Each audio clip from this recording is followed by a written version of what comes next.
দুর্গাপুরে ডাক্তারি পড়ুয়ার ধর্ষণের ঘটনায় কড়া প্রতিক্রিয়া জানিয়েছে রাজ্য বিজেপির মহিলা মোর্চা। সভানেত্রী ফাল্গুনী পাত্র বলেন, তিনি ঘটনাস্থলে যাবেন।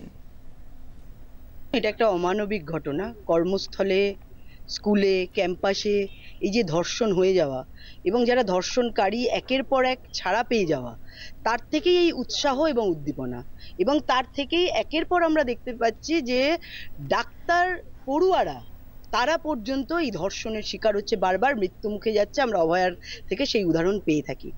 তো স্বভাবতই পশ্চিমবঙ্গে আইনের শাসন নেই এবং যারা ধর্ষণকারী তাদের বারবার যেহেতু আড়াল করা হয়, তো সেখান থেকেই উৎসাহ আসছে। তো মায়েরা, বোনেদের আমরা আগ্রহ করব এখন থেকে এই বিষয়ে প্রত্যেকে আন্দোলন করা, নিজেদের জনমত তৈরি করা, এবং যে বাংলার মেয়েকে চায় বলে যারা প্রচার করেছিল, সেই বাংলার মেয়েরা যে প্রতি ক্ষেত্রে, প্রতি জায়গায় ধর্ষিতা এবং খুন হয়ে যাচ্ছে, সেটা তার উৎকৃষ্ট প্রমাণ।